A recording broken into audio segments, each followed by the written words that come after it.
Hey guys, this is Jessica. Welcome back to my channel, The Retro Farmhouse. The other day I did the farmhouse ladder. If you check my previous video, I'll link that at the end of this video.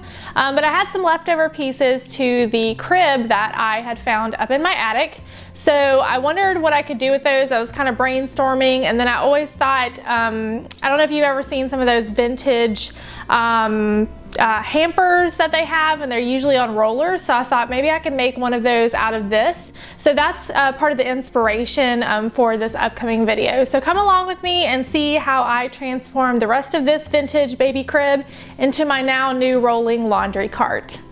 Okay, so I have these two remaining sides to my crib here, and I also have a few other slat pieces. So what I was thinking, the four corners of these two side pieces have wheels on them, and so I thought, what else could I make out of this? So I thought, you know, I need a laundry little cart for my laundry room, and I thought maybe I could turn this into a little laundry, a place to put like dirty laundry that's movable, or you could use it for your you know, anything like that for storage. But I thought this would be really good if I use this in my laundry room. So that's what we're going to attempt to make out of it today. So the first thing I did was I took my two slats there and I cut those down to about 15 inches. I didn't want this to be really wide because I didn't want it to take up a lot of space in my laundry room.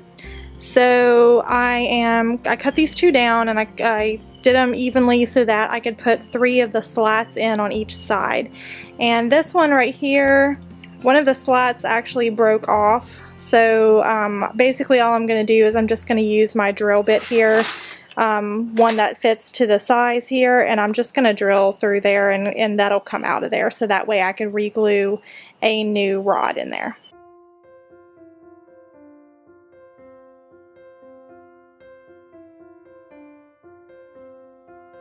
So now what I'm going to do is I'm just going to take my wood glue, and I'm going to put a little bit of glue down in each one of these holes here, and I'm going to reapply my dowels and then let this dry overnight.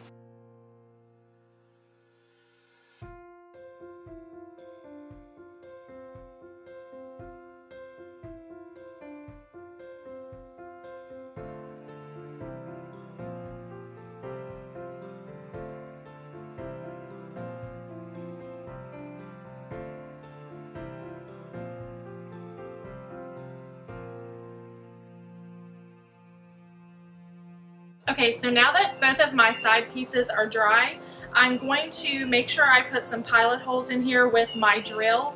Some of them already have some pilot holes in here, but some of them don't. So I'm going to go ahead and put that in here so that way when I put my screws in and connect everything together. Sorry, that's my pecan tree. Dropping pecans on the top of this barn. That way it won't split my wood, and we're also going to add some wood glue onto that just to make sure it's even more secure.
So I'm cutting my bottom pieces for my bottom part that I'm going to apply in here.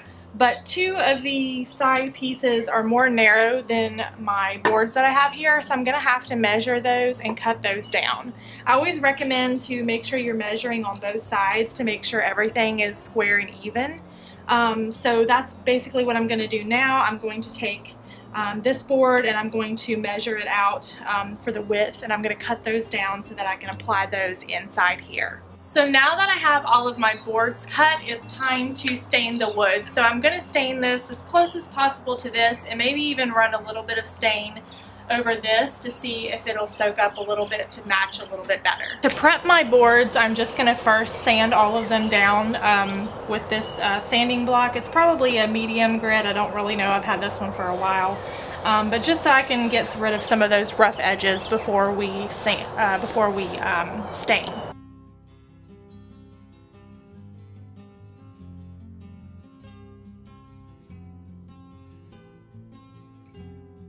So the stain I'm going to be using is the Minwax Early American stain, and you can really get this at any hardware store.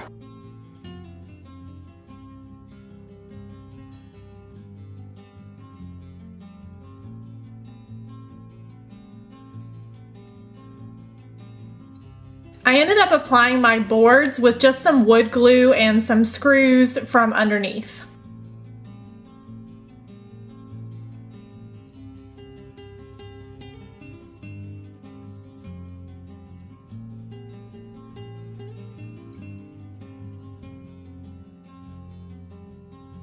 Okay, so basically I'm going to take a piece of my scrap fabric that I had in my sewing stash, and I'm going to create a little liner to go into the bottom of my movable laundry basket. And how I'm going to do that is I've just measured all of the sides, the length, the width, the depth, and I'm going to cut all 4 of those sides out plus a bottom piece, and then allow a 1/2 inch seam allowance and sew this with my serger machine.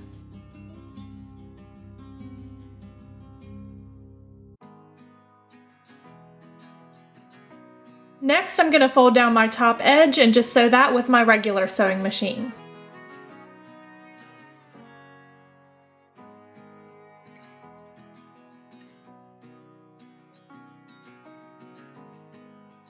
Next, I'm designing a stencil on my Silhouette Cameo 3 to apply to the front of my liner.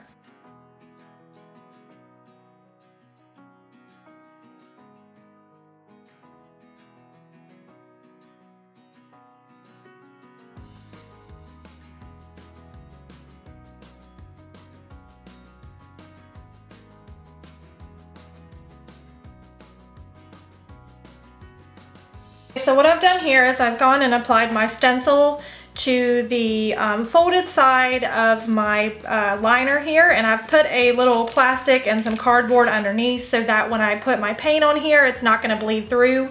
So I've just created like just a gray type of color to match a little bit of the flowers on here, and I've done that by using my Arteza paints in charcoal black and marshmallow white, and just kind of created the dark gray consistency that I was looking for. So I'm just going to take my little sponge makeup brush here, and I'm just going to lightly dab over my stencil.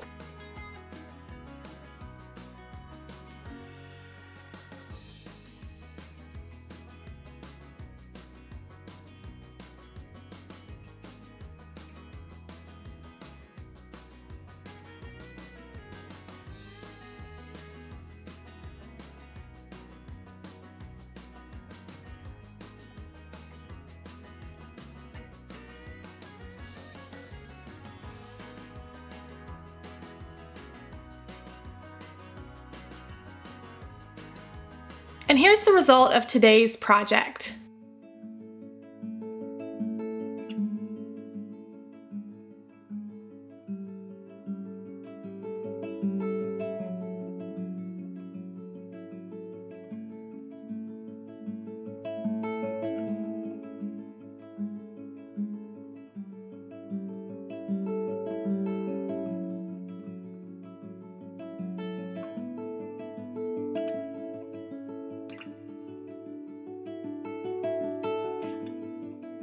And thanks so much, you guys, for watching today's video. I hope you enjoyed what you saw today. And thank you so much to our new subscribers. I just love chatting with you guys. And stay tuned. I'm going to be doing the Q&A video next. So if you still have a few questions for me, drop those in the comments below, and I'd be glad to answer some of your questions.